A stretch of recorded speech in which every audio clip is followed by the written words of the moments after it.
الحمد لله نحمده ونستعينه ونستغفره ونؤمن به ونتوكل عليه ونعوذ بالله من شرور أنفسنا ومن سيئات أعمالنا من يهده الله فلا مضل له ومن يضلل فلا هادي له ونشهد أن لا إله إلا الله وحده لا شريك له ونشهد أن محمدا عبده ورسوله أرسله بالحق بشيرا ونذيرا أما بعد أعوذ بالله السميع العليم من الشيطان الرجيم يا أيها الذين آمنوا اتقوا الله حق تقاته ولا تموتن إلا وأنتم مسلمون يا أيها الناس اتقوا ربكم الذي خلقكم من نفس واحدة وخلق منها زوجها وبث منهما رجالا كثيرا ونساء واتقوا الله الذي تساءلون به والأرحام إن الله كان عليكم رقيبا يا أيها الذين آمنوا اتقوا الله وقولوا قولا سديدا يصلح لكم أعمالكم ويغفر لكم ذنوبكم ومن يطع الله ورسوله فقد فاز فوزا عظيما قال الله تعالى في القرآن المجيد بسم الله الرحمن الرحيم قل إن كنتم تحبون الله فاتبعوني يحببكم الله ويغفر لكم ذنوبكم والله غفور رحيم قل أطيعوا الله والرسول فإن تولوا فإن الله لا يحب الكافرين قال النبي صلى الله عليه وسلم وقال من عمل عملا ليس له أمرنا فهو رد متفق علی الحدیث۔ حضرات، خطبہ مسنونہ کے بعد آج کے موضوع کی مناسبت سے میں نے آپ کے سامنے قرآن مجید کے ایک مقام سے دو مختلف آیتیں تلاوت کی اور اس کے بعد ایک بہت ہی جامع حدیث جس کا اہم اور گہرا تعلق آج کے موضوع سے ہے وہ بھی آپ کے گوش گزار کی۔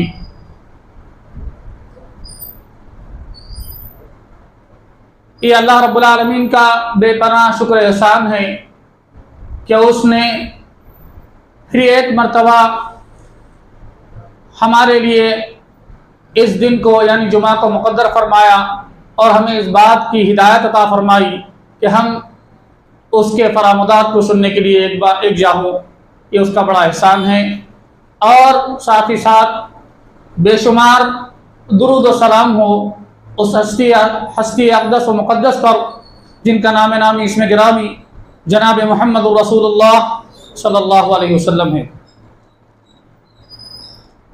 حضرات، بہت سارے لوگوں کو جیسے کہ پتہ ہے کہ آج کا عنوان جو رکھا گیا ہے جمعہ کے خطبے کے لیے اسلام اور موجودہ مسلم معاشرہ، اسی کی مناسبت سے دو فرامدات آپ کے سامنے گوش گزار کیے گئے۔ آئیے میں اپنے موضوع کی طرف آتا ہوں۔ کیا وجہ ہے کہ یہ موضوع آج کے لیے منتخب کیا گیا؟ یہ اس لیے کہ ہم مسلمان تو ہیں، اسلام کے نام لیوا تو ہیں، لیکن مجموعی طور پر صرف مسلمان ہی رہ گئے ہیں۔ اسلام ہمارے اندر سے جاگتنقا ہو چکا ہے، اسلام کی تعلیمات ہم سے کوسوں دور جا چکی ہے، قرآن و حدیث کی تعلیمات ہمارے گھروں سے بالکل ہی انقطاع ہو چکی ہے، غائب ہو چکی ہے، جس کا سبب صرف اور صرف ایک ہی ہے، اور وہ یہ کہ قرآن مجید کا سب سے پہلا حکم جو اللہ رب العالمین نے امام کائنات پر نازل فرمایا جبرائیل امین کے ذریعے، اقرأ بسم ربک الذی خلق۔ میرا اشارہ سیدھے سیدھے ان لوگوں کی طرف ہے جن کا علم سے دور دور تک کوئی واسطہ نہیں ہے۔ اگر کوئی یہ کہتا ہے کہ میں مسلمان ہوں